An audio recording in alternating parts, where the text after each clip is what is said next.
Hello बच्चों। तो आज हम देखने वाले हैं a journey through states of water. Water के क्या क्या स्टेट्स होते हैं और उसकी क्या जर्नी होती है। We are going to basically see that. What is this? This is ice. We all know कि ये आइस है। आइस किस चीज से बनी होती है? ये सॉलिड है ना। आइस को हम ऐसे हाथ में पकड़ सकते हैं। और वाटर इज अ लिक्विड। इसको हम हाथ में ऐसे सॉलिड की तरह नहीं पकड़ सकते। तो क्या ये दोनों एक ही चीज है या ये डिफरेंट चीजें हैं? अगर आइस को थोड़ी देर रूम टेम्परेचर पर हम छोड़ देते हैं, what we get we get water.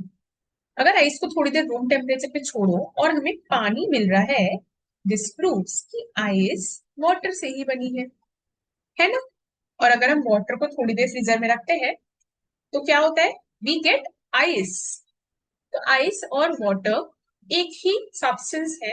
ये हमें क्लियर हो गया। अच्छा, अब एक बात बताओ।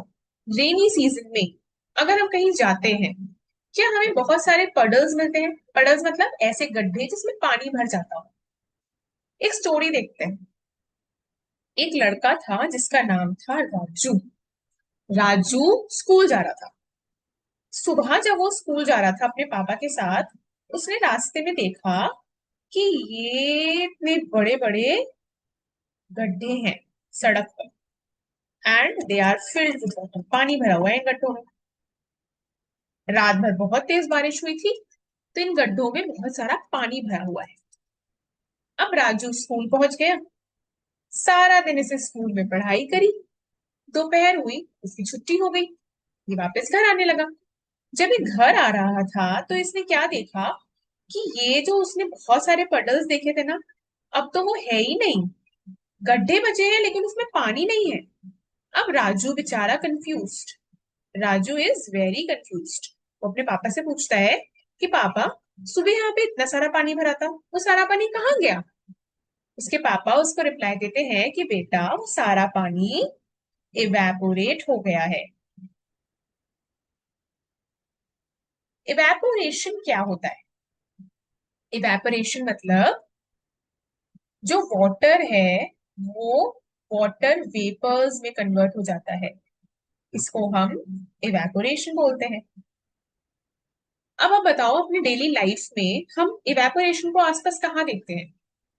सुबह हम जब कपड़े धोते हैं और गीले कपड़ों को फैलाते हैं और दोपहर तक जाते हैं, वो कपड़े सूख चुके होते हैं। वो कपड़े कैसे सूखते हैं? क्योंकि उसमें जितना भी पानी था वो सारा पानी इवेपोरेट होकर हवा में उड़ गया। हमारे इन्वायरमेंट में वाटर के वेपर्स आ गए। हमारे आसपास ह्यूमिडिटी होती है ना, ह्यूमिडिटी होती है हमारी हवा में। वो ह्यूमिडिटी कहाँ से आ रही है? वो पानी जो इवेपोरेट हो रहा है उसी से वो ह्यूमिडिटी आती है। क्लियर? तो व्हाट इज इवेपोरेशन? इवेपोरेशन मतलब पानी हमारा थोड़ी सी हीट लेकर वाटर वेपर्स में चेंज हो जाता है। तो हमने क्या देखा?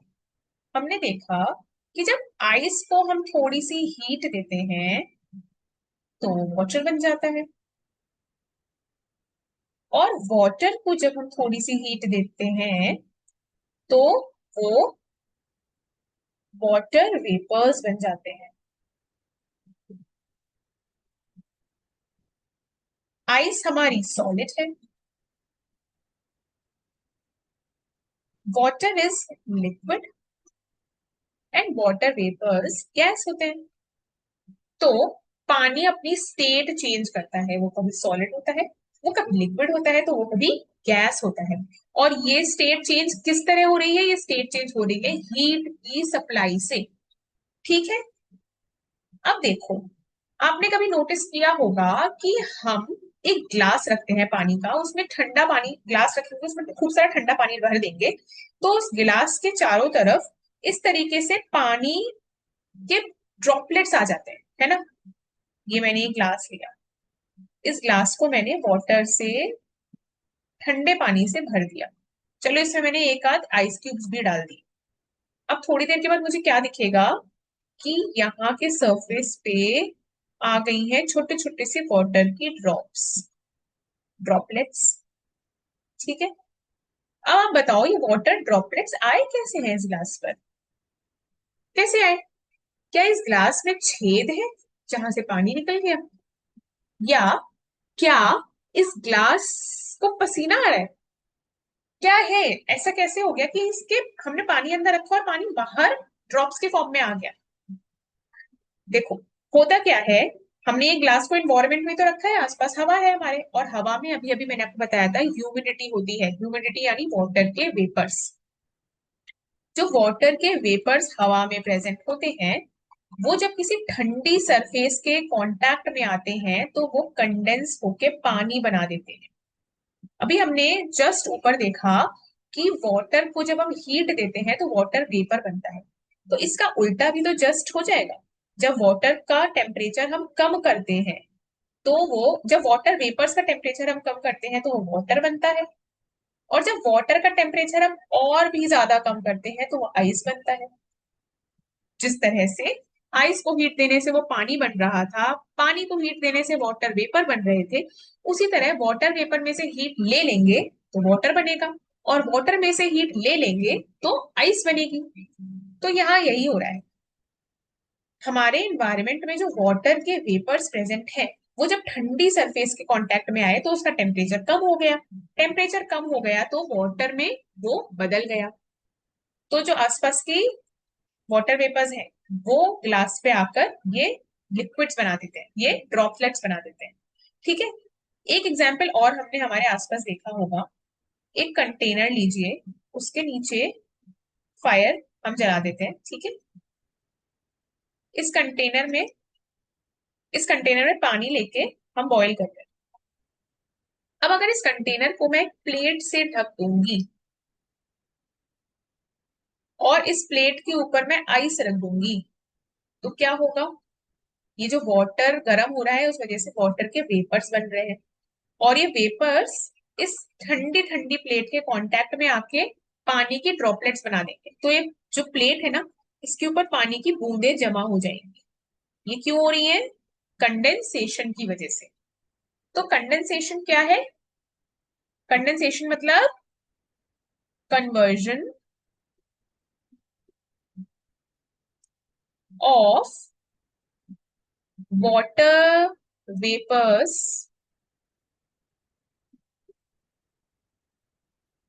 present in the environment into water when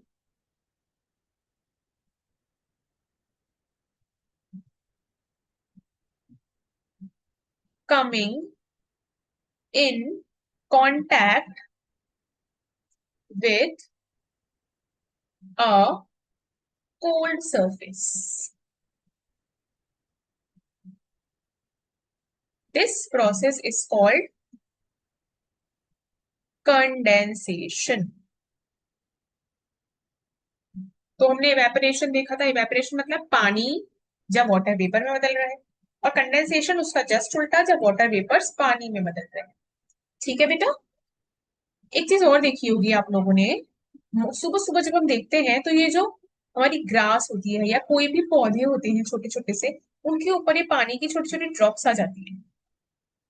ये भी इसी का ही एक एग्जाम्पल है हमारे, जो डेली लाइफ में हमें दिखता है। ठीक है, जो इन्वायरमेंट में प्रेजेंट वाटर वेपर्स हैं वो इस पे कंडेंस होती हैं।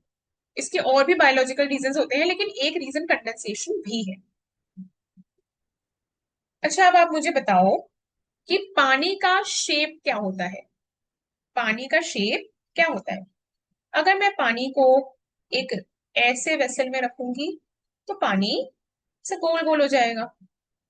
ठीक है, अगर मैं पानी को एक ऐसे ग्लास के टम्बलर में रखूंगी तो पानी ऐसे सिलेंड्रिकल शेप ले लेगा। अगर मैं पानी को एक प्लेट में निकालूंगी तो पानी पूरे प्लेट में ऐसे फैल जाएगा।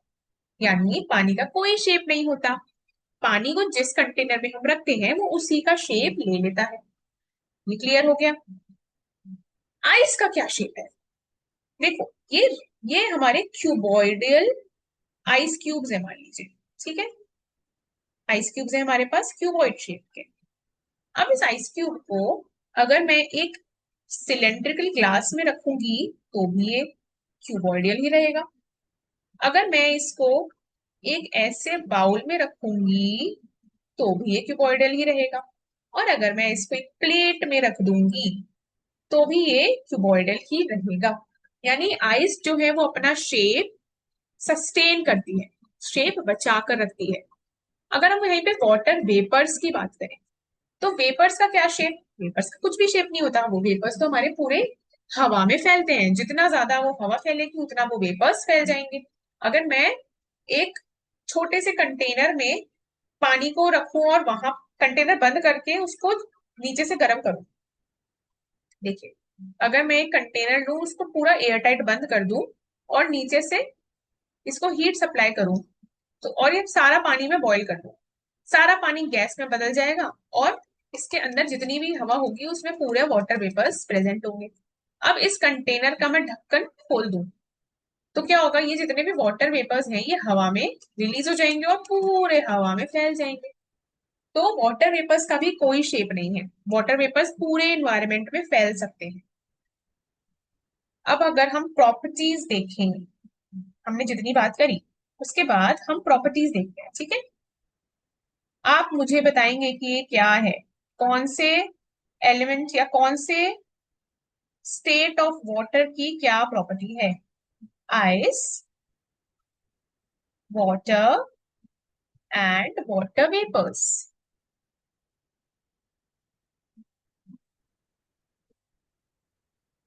देखिए, पहली प्रॉपर्टी हम देखेंगे अगर शेप। आइस का शेप कैसा होता है? आइस का शेप होता है फिक्स्ड। जब तक आइस फॉर्म में है तब तक फिक्स्ड। जब वो पिघल जाएगा तो पानी बन जाएगा, और जब पानी बन जाएगा तो उसका कोई शेप नहीं होता। वो होता है शेप ऑफ द कंटेनर। क्या होता है? Shape of the container.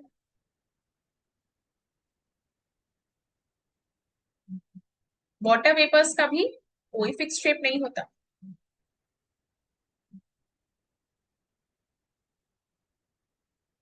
Okay, second property भी देखते हैं हम। Ability to flow.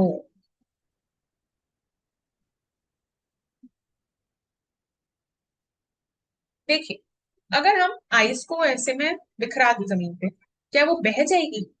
वो जब तक पानी में नहीं तब्दील होती तब तक वो नहीं बह सकती। तो आइस में एबिलिटी टू फ्लो नहीं होती है। क्या वाटर को अगर मैं जमीन पे फैला दूं तो वो बहेगा? बिल्कुल बहेगा। वाटर में एबिलिटी टू फ्लो होती है। और वाटर वेपर्स हवा के साथ साथ बहते हैं, उसमें भी एबिलिटी टू फ्लो होती है। आपने कभी ध्यान दिया है, मम्मी किचन में खाना बना रही होती है, हम दूसरे रूम में खेल रहे होते हैं पर हमें खुशबू आती है खाने की, हमें लगता है वाह मम्मी कितनी टेस्टी चीज बना रही है। खुशबू से हम कभी कभी पहचान भी लेते हैं कि अरे वाह मम्मा आप हलवा बना रही हो क्या? ऐसा कैसे? हम तो दूसरे रूम में थे। हलवे की खुशबू हम तक वहां कैसे आ गई? क्योंकि वो हलवे की खुशबू हवा में ट्रैवल करके, हवा में फ्लो करके आई है। तो वाटर वेपर्स हवा में है और वो फ्लो करते हैं और हम तक पहुंचते हैं। तो वाटर वेपर्स में एबिलिटी टू फ्लो होती है। तीसरी प्रॉपर्टी हम देखते हैं, ability to sorry ability to spread. देखिए, आइस स्प्रेड नहीं हो सकती। स्प्रेड मतलब फैलना। आइस तो अपनी फिक्स शेप होती है। आइस क्योंकि एक सॉलिड है तो ये ऐसे फैलेगा नहीं, लेकिन पानी तो फैल जाता है। और वाटर वेपर्स भी फ्लो करते हैं, फैल सकते हैं।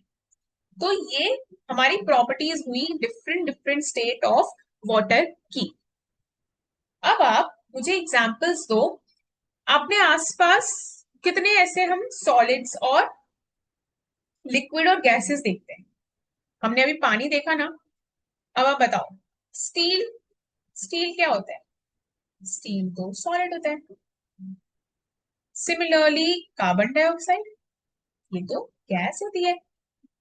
फिर हम डे टू डे लाइफ में ऑयल देखते हैं, ऑयल लिक्विड होता है। तो इनमें जो प्रॉपर्टीज होती हैं वही हमें सारी की सारी हमारे वाटर के तीनों स्टेट्स में देखने को मिलती है। चलिए आज के लिए हम इतना ही देखते हैं।